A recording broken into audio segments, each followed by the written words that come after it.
guys, and welcome back to Reading Club. So today I'm going to read you Harry Potter and the Goblet of Fire, Chapter 19. Chapter 19, The Hungarian Horntail. The prospect of talking face to face with Sirius was all that sustained Harry over the next fortnight, the only bright spot on a horizon that had never looked darker. The shock of finding himself school champion had worn off slightly now, and the fear of what was facing him had started to sink in. The first task was drawing steadily nearer. He felt as though it was crouching ahead of him like some horrific monster barring his path. He had never suffered nerves like these.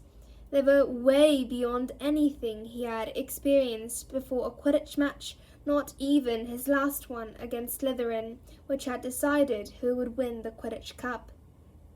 Harry was finding it hard to think about the future at all. He felt as though his whole life had been leading up to, and would finish with, the first task.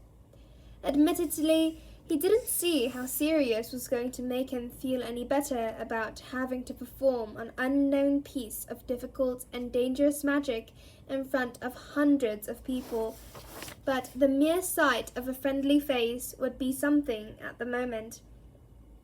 Harry wrote back to Sirius saying that he would be beside the common room fire at the time Sirius had suggested, and he and Hermione spent a long time going over plans for forcing any stragglers out of the common room on the night in question.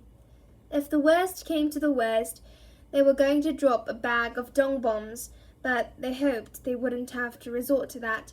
Filch would skin them alive. In the meantime, life became even worse for Harry within the confines of the castle, for Rita Skeeter had published her piece about the Triwizard Tournament, and it had turned out to be not so much a report on the tournament as a highly coloured life story of Harry. Much of the front page had been given over to a picture of Harry. The article, continuing on page 2, 6, and 7, had been all about Harry. The names of the Beauxbatons and Durmstrang champions, misspelled, had been squashed into the last line of the article, and Cedric hadn't been mentioned at all. The article had appeared 10 days ago, and Harry still got a sick, burning feeling of shame in his stomach every time he thought about it. Rita Skeeter had reported him saying an awful lot of things that he couldn't remember ever saying in his life, let alone in that broom cupboard. I suppose I get my strength from my parents. I know they'd be very proud of me if they could see me now. Yes, sometimes at night I'd still cry about them. I'm not ashamed to admit it. I know nothing will hurt me during the tournament because they're watching over me. But Rita Skeeter had gone even farther than transforming his ers into long, sickly sentences. She had interviewed other people about him too. Harry at last has found love at Hogwarts. His close friend, Colin Creevey, says that Harry is rarely seen out of the company of one Hermione Granger, a stunningly pretty Muggle-born girl who, like Harry, is one of the top students in the school. From the moment the article had appeared, Harry had had to endure people, Slytherins mainly, quoting it at him as he passed and making sneering comments. Want a hanky, Potter, in case you start crying in Transfiguration? Since when have you been one of the top students in school, Potter? Or is this a school you and Longbottom have set up together? Hey, Harry! Yeah, that's right. Harry found himself shouting as he wheeled around in the corridor, having had just about enough. I've been crying my eyes out over my dead mom, and I'm just off to do a bit more. No, it was just, you dropped your quill. It was Cho. Harry felt the colour rising in his face. Right, sorry, he murmured, taking the quill back. Good luck on Tuesday, she said.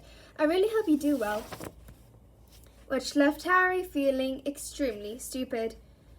Hermione had come in for her fair share of unpleasantness too, but she hadn't yet started yelling at innocent bystanders. In fact, Harry was full of admiration for the way she was handling the situation. "Stunningly pretty! Her!" Pansy Parkinson had shrieked the first time she had come face to face with Hermione after Rita's article had appeared. What was she judging against? A chipmunk? "Ignore it," Hermione said in a dignified voice, holding her head in the air and stalking past the Slytherin girls as though she couldn't hear them. Just ignore it, Harry." But Harry couldn't ignore it. Ron hadn't spoken to him at all since he had told him about Snape's detentions.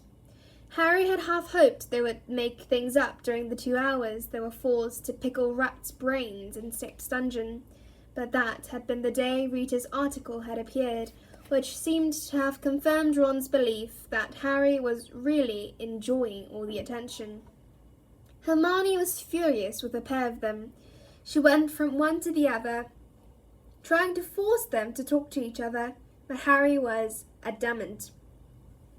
He would talk to Ron again only if Ron admitted that Harry hadn't put his name in the Goblet of Fire and apologized for calling him a liar.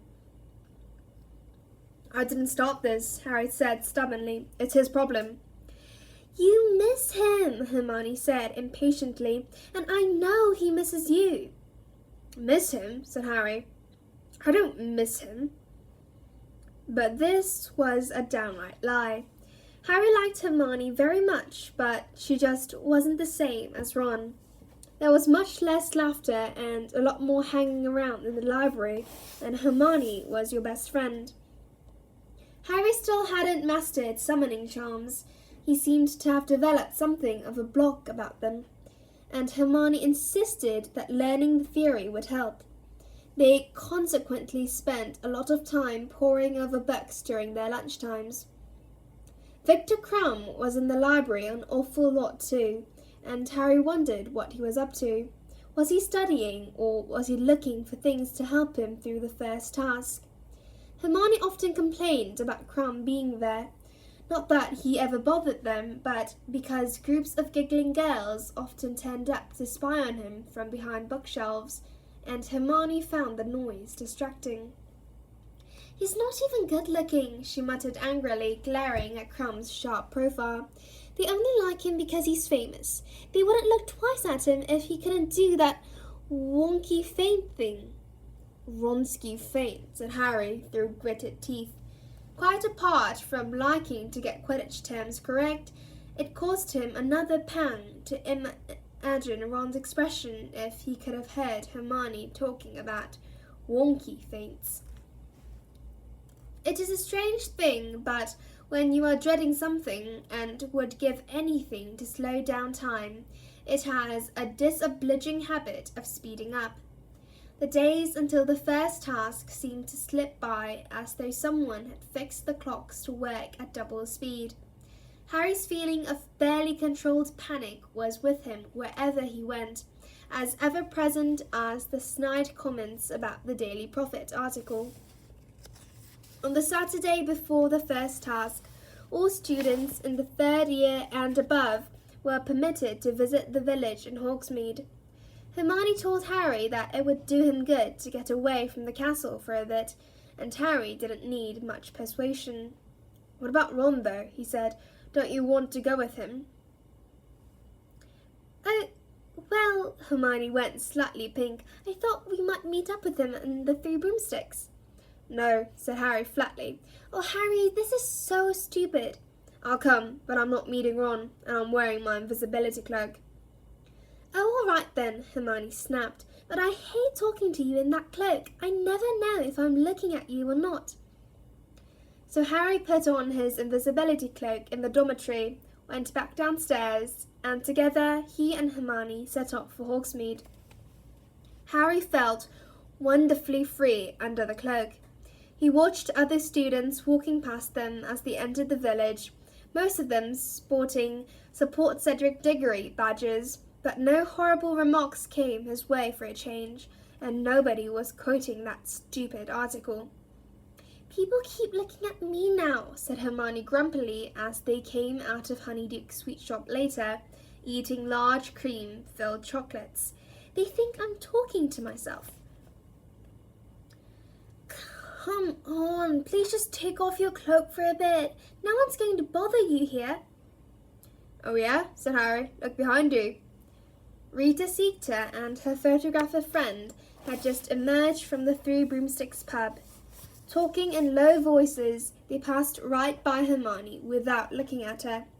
Harry backed into the wall of Honeydukes to stop Rita Skeeter from hitting him with her crocodile skin handbag. When they were gone, Harry said, "She's staying in the village. I bet she's coming to watch the first task." As he said it, his stomach flooded with a wave of molten panic. He didn't mention this. He and Hermione hadn't discussed what was coming in the first task much. He had the feeling she didn't want to think about it. "She's gone," said Hermione, looking right through Harry toward the end of the street. "Why don't we go and have a butterbeer in the Three Broomsticks? It's a bit cold, isn't it? You don't have to talk to Ron," she added irritably, correctly interpreting his silence.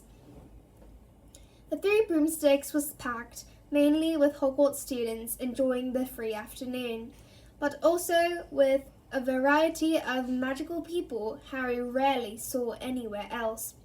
Harry supposed that as Hogsmeade was the only all-wizard village in Britain, it was a bit of a heaven for creatures like hags who were not as adept to wizards as disguising themselves. It was very hard to move through the crowds in the invisibility cloak in case you accidentally trod on someone, which tended to lead to awkward questions. Harry edged slowly toward a spare table in the corner while Hermione went to buy drinks. On his way through the pub, Harry spotted Ron, who was sitting with Fred, George, and Lee Jordan. Resisting the urge to give Ron a good hard poke in the back of the head, he finally reached the table and sat down at it. Hermione joined him a moment later and slipped him a butterbeer under his cloak. "I look like such an idiot sitting here on my own," she muttered. "Lucky I bought something to do." And she pulled out a notebook in which she had been keeping a record of SPEW members. Harry saw his and Ron's names at the top of the very short list. It seemed a long time ago that they had set making up those predictions together, and Hermione had turned up and appointed them secretary and treasurer. "You know, maybe I should try and get some of the villagers involved in SPEW," Hermione said thoughtfully, looking around the pub. "Yeah, right," said Harry. He took a swig of butterbeer under his cloak. "Hermione, when are you going to give up on this SPEW stuff?" "When house elves have decent wages and working conditions," she hissed back. "You know, I'm starting to think it's time for more direct action. I wonder how you get into the school kitchens." "No idea. Ask Fred and George," said Harry. Hermione lapsed into thoughtful silence while Harry drank his butterbeer, watching the people in the pub. All of them looked cheerful and relaxed. Annie Macmillan and Hannah Abbott were sporting chocolate frog cards at a nearby table, both of them sporting Support Cedric Diggory badges on their cloaks. Right over by the door, he saw Cho and a large group of her Ravenclaw friends. She wasn't wearing a Cedric badge, though. This cheered up Harry very slightly. What wouldn't he have given to be one of these people, sitting around, laughing and talking, with nothing to worry about but homework? He imagined how it would have felt to be here if his name hadn't come out of the Goblet of Fire. He wouldn't be wearing the invisibility cloak, for one thing. Ron would be sitting with him. The three of them would probably be happily imagining what deadly, dangerous task the school champions would be facing on Tuesday. He'd have been really looking forward to it, watching them do whatever it was, cheering on Cedric with everyone else, safe in a seat at the back of the stands. He wondered how the other champions were feeling. Every time he had seen Cedric lately, he had been surrounded by admirers and looking nervous but excited. Harry glimpsed Fleur Delacour from time to time in the corridors. She looked exactly as she always did, haughty and unruffled, and Crumb just sat in the library poring over books. Harry thought of Sirius, and the tight, tense knot in his chest seemed to ease slightly. He would be speaking to him in just over 12 hours, for tonight was the night they were meeting at the common room fire, assuming nothing went wrong, as everything else had done lately. "Look, it's Hagrid," said Hermione. The back of Hagrid's enormous shaggy head, he had mercifully abandoned his bunches, emerged over the crowd. Harry wondered why he hadn't spotted him at once, as Hagrid was so large. But standing up carefully, he saw that Hagrid had been leaning low, talking to Professor Moody. Hagrid had his usual enormous tankard in front of him, but Moody was drinking from his hip flask. Madame Rosemeter, the pretty landlady, didn't seem to think much of this. She was looking askance at Moody as she collected glasses from tables around them. Perhaps she thought it was an insult to her mulled mead, but Harry knew better. Moody had told them all during their last defense against the dark arts lesson that he preferred to prepare his own food and drink at all times, as it was so easy for dark wizards to poison an unattended cup. As Harry watched, he saw Hagrid and Moody get up to leave. He waved, then remembered that Hagrid couldn't see him. Moody, however, paused, his magical eye on the corner where Harry was standing. He tapped Hagrid in the small of the back, being unable to reach his shoulder, muttered something to him, and then the pair of them made their way back across the pub toward Harry and Hermione's table. "All right, Hermione," said Hagrid loudly. "Hello," said Hermione, smiling back. Moody limped around the table and bent down. Harry thought he was reading the SPEW notebook until he muttered, "Nice cloak, Potter." Harry stared at him in amazement. The large chunk missing from Moody's nose was particularly obvious at a few inches distance. Moody grinned. Can you... "Yeah, it can see through invisibility cloaks," Moody said quietly, "and it's come in useful times, I can tell you." Hagrid was beaming down at Harry too. Harry knew Hagrid couldn't see him, but Moody had obviously told Hagrid he was there. Hagrid now bent down on the pretext of reading the SPEW notebook as well, and said in a whisper so low that only Hagrid could hear it, "Harry, meet me tonight at midnight at me cabin. Wear that cloak." Straightening up, Hagrid said loudly, "Nice to see you, Hermione," winked, then departed. Moody followed him. "What does Hagrid want me to meet him at midnight?" Harry said, very surprised. "Does he?" said Hermione, looking startled. "I wonder what he's up to. I don't know whether you should go, Harry." She looked nervously around and hissed, "It might make you late for Sirius." It was true that going down to Hagrid's at midnight would mean cutting his meeting with Sirius very fine indeed. Hermione suggested sending Hedwig down to Hagrid's to tell him he couldn't go, always assuming she would consent to take the note. Of course. Harry, however, thought it better just to be quick at whatever Hagrid wanted him for. He was very curious to know what this might be. Hagrid had never asked Harry to visit him so late at night. At 11:30 that evening, Harry, who had pretended to go up to bed early, pulled the invisibility cloak back over himself and crept back downstairs through the common room. Quite a few people were still in there. The Creevy brothers had managed to get hold of a stack of Support Cedric Diggory badges and were trying to bewitch them to make them say Support Harry Potter instead. So far, however, all they had managed to do was get the badges stuck on Potter Stinks. Harry crept past them to the portrait hall and waited for a minute or so, keeping an eye on his watch. Then Hermione opened the fat lady for him from outside as they had planned. He slipped her past with a whispered thanks and set off through the castle. The grounds were very dark. Harry walked down the lawn toward the lights shining in Hagrid's cabin. The inside of the enormous Beauxbaton's carriage was also lit up. Harry could hear Madame Maxim talking inside it as he knocked on Hagrid's front door. "You there, Harry?" Hagrid whispered, opening the door and looking around. "Yeah," said Harry, slipping inside the cabin and pulling the cloak down off his head. "What's up?" "Got something to show you," said Hagrid.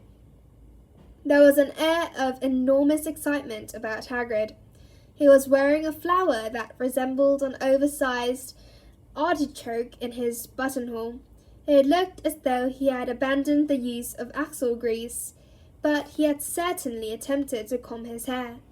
Harry could see the comb's broken teeth dangled in it. "What are you showing me?" Harry said wearily, wondering if the Scroots had laid eggs, or Hagrid had managed to buy another giant three-headed dog off a stranger in a pub. "Come with me, keep quiet, and keep yourself covered with that cloak," said Hagrid. "We won't take Fang, he won't like it. Listen, Hagrid, I can't stay long. I've got to be back up at the castle by 1 o'clock. But Hagrid wasn't listening. He was opening the cabin door and striding off into the night. Harry hurried to follow and found, to his great surprise, that Hagrid was leading him to the Beauxbaton's carriage. "Hagrid, what—" "Shh," said Hagrid, and he knocked 3 times on the door bearing the crossed golden wands. Madame Maxim opened it. She was wearing a silk shawl wrapped around her massive shoulders. She smiled when she saw Hagrid. "Ah, Hagrid, is it time?" "Bonsoir," said Hagrid, beaming at her and holding out a hand to help her down the golden steps. Madame Maxim closed the door behind her. Hagrid offered her his arm, and they set off around the edge of the paddock containing Madame Maxim's giant winged horses, with Harry totally bewildered, running to keep up with them. Had Hagrid wanted to show him Madame Maxim? He could see her any old time he wanted. She wasn't exactly hard to miss. But it seemed that Madame Maxim was in for the same treat as Harry, because after a while she said playfully, "Where is it you are taking me, Hagrid?" "You'll enjoy this," said Hagrid gruffly. "Worth seeing, trust me. Only don't go telling anyone I showed you, right? You're not supposed to know." "Of course not," said Madame Maxim, fluttering her long black eyelashes. And still they walked, Harry getting more and more irritated as he jogged along in their wake, checking his watch every now and then. Hagrid had some harebrained scheme in hand, which might make him miss Sirius. If they didn't get there soon, he was going to turn around, go straight back to the castle, and leave Hagrid to enjoy his moonlit stroll with Madame Maxim. But then, when they had walked so far around the perimeter of the forest that the castle and the lake were out of sight, Harry heard something. Men were shouting up ahead. Then came a deafening, ear-splitting roar. Hagrid led Madame Maxim around a clump of trees and came to a halt. Harry hurried up alongside them. For a split second, he thought he was seeing bonfires and men darting around them, and then his mouth fell open. Dragons. 4 fully grown, enormous, vicious-looking dragons were rearing onto their hind legs inside an enclosed fence, with thick planks of wood, roaring and snorting. Torrents of fire were shooting into the dark sky from their open, fanged mouths, 50 feet above the ground on their outstretched necks. There was a silvery blue one with long pointed horns, snapping and snarling at the wizards on the ground. A smooth-scaled green one, which was writhing and stamping with all its might. A red one with an odd fringe of fine golden spikes around its face, which was shooting mushroom-shaped fire clouds into the air, and a gigantic black one, more lizard-like than the others, which was nearest to them. At least 30 wizards, 7 or 8 to each dragon, were attempting to control them, pulling on the chains connected to heavy leather straps around their necks and legs. Mesmerized, Harry looked up, high above him, and saw the eyes of the black dragon, with vertical pupils like a cat's, bulging with either fear or rage, he couldn't tell which. It was making a horrible noise, a yowling, screeching scream. "Keep back there, Hagrid!" yelled a wizard near the fence, straining on the chain he was holding. "They can shoot fire at a range of 20 feet, you know. I've seen this horntail do 40. "Isn't it beautiful?" said Hagrid softly. "It's no good," yelled another wizard. "Stunning spells, on the count of 3. Harry saw each of the dragon keepers pull out his wand. "Stupefy!" they shouted in unison, and the stunning spells shot into the darkness like fiery rockets, bursting in showers of stars on the dragon's scaly hides. Harry watched the dragon nearest to them teeter dangerously on its back legs. Its jaws stretched wide in a silent howl. Its nostrils were suddenly devoid of flame, though still smoking. Then, very slowly, it fell. Several tons of snewy, scaly-backed dragon hit the ground with a thud that Harry could have sworn made the trees behind him quake. The dragon keepers lowered their wands and walked forward to their fallen charges, each of which were the size of a small hill. They hurried to tighten the chains and fasten them securely to iron pegs, which they forced deep into the ground with their wands. "Want a closer look?" Hagrid asked Madame Maxim excitedly. The pair of them moved right up to the fence, and Harry followed. The wizard who had warned Hagrid not to come any closer turned, and Harry realized who it was. Charlie Weasley. "All right, Hagrid," he panted, coming over to talk. "They should be okay now. We put them out with a sleeping draught on the way here, though it might be better for them to wake up in the dark and the quiet. But, like you saw, they weren't happy. Not happy at all." What breeds you got here, Charlie?" said Hagrid, gazing at the closest dragon, the black one, with something close to reverence. Its eyes were still just open. Hagrid could see a strip of gleaming yellow beneath its wrinkled black eyelid. "This is a Hungarian horntail," said Charlie. "There's a common Welsh green over there, the smaller one, a Swedish short snout, that blue-grey, and a Chinese fireball, that's the red." Charlie looked around. Madame Maxim was strolling away around the edge of the enclosure, gazing at the stunned dragons. "I didn't know you were bringing her, Hagrid," Charlie said, frowning. "The champions aren't supposed to know what's coming. She's bound to tell her students, isn't she?" "Just thought she'd like to see him," shrugged Hagrid, still gazing, enraptured at the dragons. "Really romantic date, Hagrid," said Charlie, shaking his head. "4," said Hagrid. "So it's one for each of the champions, is it? What have they got to do? Fight 'em?" "Just get past them, I think," said Charlie. "We'll be on hand if it gets nasty, extinguishing spells at the ready. They wanted nesting mothers, I don't know why. But I tell you this, I don't envy the one who gets the horntail. Vicious thing. Its back end's as dangerous as its front. Look." Charlie pointed toward the horntail's tail, and Harry saw long, bronze-coloured spikes protruding along it every few inches. 5 of Charlie's fellow keepers staggered up to the horntail at that moment, carrying a clutch of huge, granite-grey eggs between them in a blanket. They placed them carefully at the horntail's side. Hagrid let out a moan of longing. "I've got them cornered, Hagrid," said Charlie sternly. Then he said, "How's Harry?" "Fine," said Hagrid. He was still gazing at the eggs. "Just hope he's still fine after he's faced this lot," said Charlie grimly, looking out over the dragon's enclosure. "I didn't dare tell Mom what he's got to do for the first task. She's already having kidneys about him." Charlie imitated his mother's anxious voice.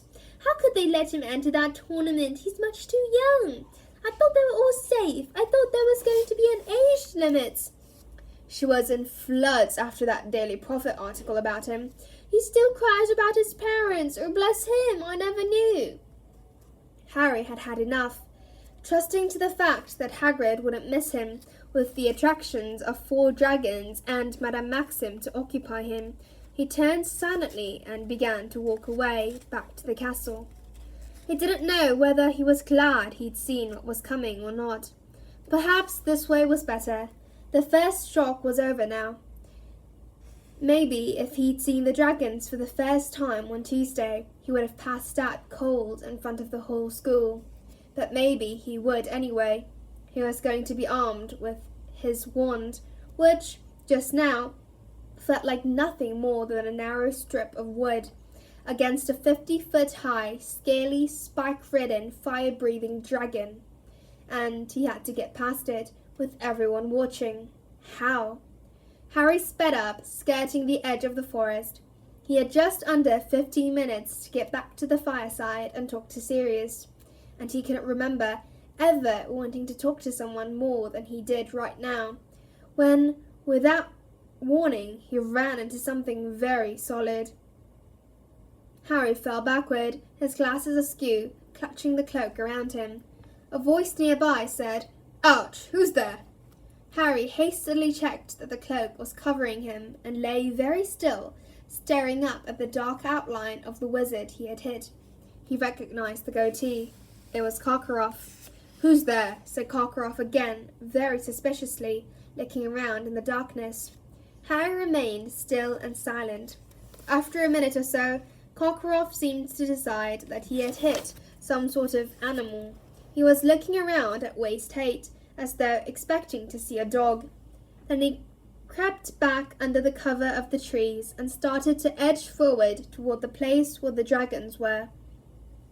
Very slowly and very carefully, Harry got to his feet and set off again as fast as he could without making too much noise, hurrying through the darkness back toward Hogwarts.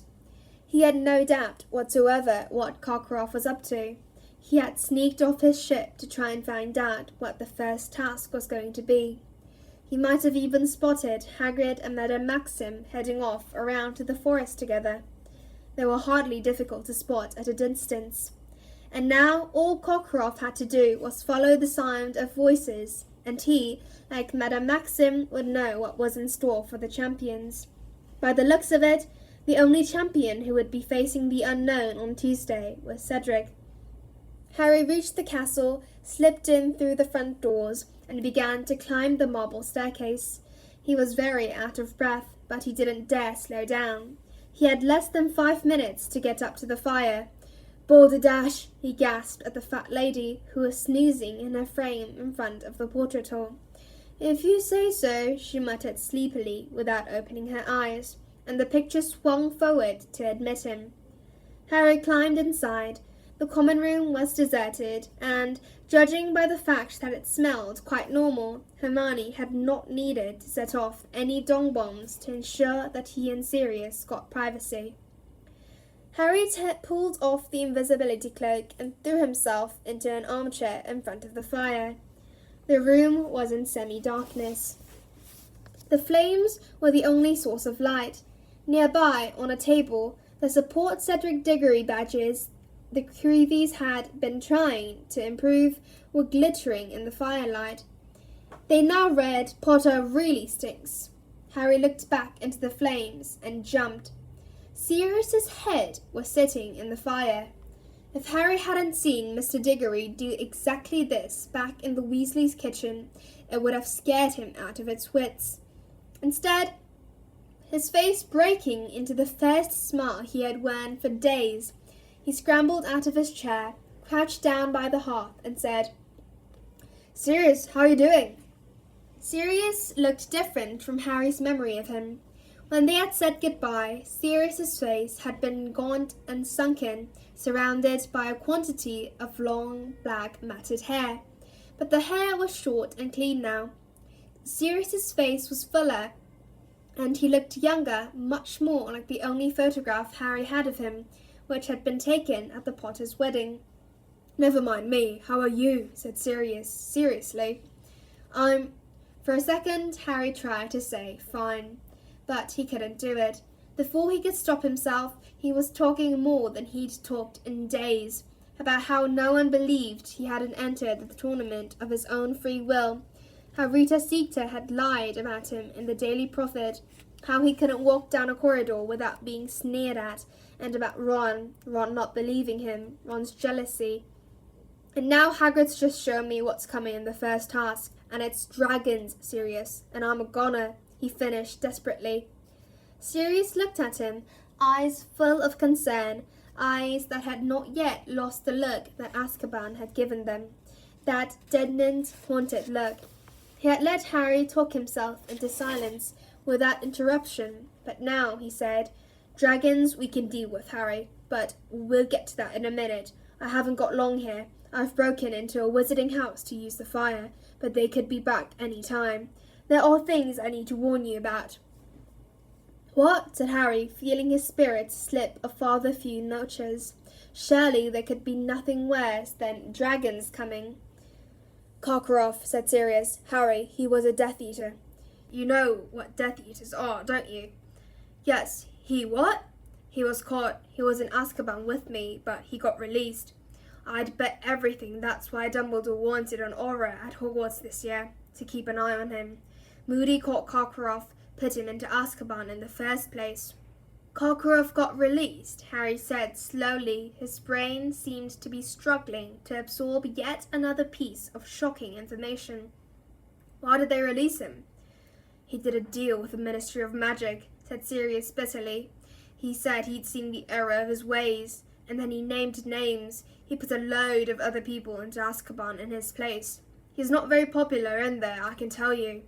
And since he got out, from what I can tell, he's been teaching the dark arts to every student who passes through that school of his. So watch out for the Durmstrang champion as well." "Okay," said Harry slowly. "But are you saying Karkaroff put my name in the goblet? Because if he did, he's a really good actor. He seemed furious about it. He wanted to stop me from competing." "We know he's a good actor," said Sirius, "because he convinced the Ministry of Magic to set him free, didn't he? Now, I've been keeping an eye on the Daily Prophet, Harry." "You and the rest of the world," said Harry bitterly, "and reading between the lines of that Skeeter woman's article last month. Moody was attacked the night before he started at Hogwarts. Yes, I know she says it was another false alarm," Sirius said hastily, seeing Harry about to speak. "But I don't think so. Somehow, I think someone tried to stop him from getting to Hogwarts. I think someone knew their job would be a lot more difficult with him around, and no one's going to look into it too closely. Mad Eye's heard intruders a bit too often, but that doesn't mean he can't still spot the real thing. Moody was the best aura in the Ministry ever had." "So, what are you saying?" said Harry slowly. "Karkaroff's trying to kill me? But why?" Sirius hesitated. "I've been hearing some very strange things," he said slowly. "The Death Eaters seem to be a bit more active than usual lately. They showed themselves at the Quidditch World Cup, didn't they? Someone set off the Dark Mark. And then, did you hear about the Ministry of Magic witch who's gone missing?" "Bertha Jorkins," said Harry. "Exactly. She disappeared in Albania, and that's definitely where Voldemort was rumoured to be last. And she would have known the Triwizard Tournament was coming up, wouldn't she?" "Yeah, but it's not very likely she'd have walked straight into Voldemort, is it?" said Harry. "Listen, I knew Bertha Jorkins," said Sirius grimly. "She was at Hogwarts when I was, a few years above your dad and me, and she was an idiot. Very nosy, but no brains, none at all. It's not a good combination, Harry. I'd say she'd be very easy to lure into a trap." So Voldemort could have found out about the tournament," said Harry. "Is that what you mean? You think Karkaroff might be here on his orders?" "I don't know," said Sirius slowly. "I just don't know. Karkaroff doesn't strike me as the type who'd go back to Voldemort unless he knew Voldemort was powerful enough to protect him. But whoever put your name in that goblet did it for a reason, and I can't help thinking the tournament would be a very good way to attack you and make it look like an accident." "Looks like a really good plan from where I'm standing," said Harry, grinning bleakly. "They'll just have to stand back and let the dragons do their stuff." "Right, these dragons," said Sirius, speaking very quickly now. "There's a way, Harry. Don't be tempted to try a stunning spell. Dragons are strong and too powerfully magical to be knocked out by a single stunner. You need about half a dozen wizards at the same time to overcome a dragon." "Yeah, I know, I just saw," said Harry. "But you can do it alone," said Sirius. "There is a way, and a simple spell's all you need. Just but Harry held up a hand to silence him, his heart suddenly pounding as though it would burst. He could hear footsteps coming down the spiral staircase behind him. "Go!" he hissed at Sirius. "Go! There's someone coming!" Harry scrambled to his feet, hiding the fire. If someone saw Sirius's face within the walls of Hogwarts, they would raise an almighty uproar. The ministry would get dragged in. He, Harry, would be questioned about Sirius's whereabouts. Harry heard a tiny pop in the fire behind him and saw Sirius had gone. He watched the bottom of the spiral staircase. Who had decided to go for a stroll at 1 o'clock in the morning and stopped Sirius from telling him how to get past a dragon? It was Ron. Dressed in his maroon paisley pajamas, Ron stopped dead facing Harry across the room and looked around. "Who are you talking to?" he said. "What's that got to do with you?" Harry snarled. "What are you doing down here at this time of night?" "I just wondered where you—" Ron broke off, shrugging. "Nothing, I'm going back to bed." "Just thought you'd come nosing around, did you?" Harry shouted. He knew that Ron had no idea what he'd walked in on. Knew he hadn't done it on purpose, but he didn't care. At this moment, he hated everything about Ron, right down to the several inches of bare ankle showing beneath his pajama trousers. "Sorry about that," said Ron, his face reddening with anger. "Should have realized you didn't want to be disturbed. I'll let you get on with practicing for your next interview in peace." Harry seized Ron one of the Potter really stinks badges off the table and chucked it as hard as he could across the room. It hit Ron on the forehead and bounced off. "There you go," Harry said. "Something for you to wear on Tuesday. You might even have a scar now if you're lucky. That's what you want, isn't it?" He strode across the room toward the stairs. He half expected Ron to stop him. He would even have liked Ron to throw a punch at him, but Ron just stood there in his two small pajamas, and Harry, having stormed upstairs, lay awake in bed, fuming for a long time afterward, and didn't hear him coming up to bed. So that's the end of this chapter. I hope you enjoyed it, and if you did, please click many likes and subscribe Reading Club.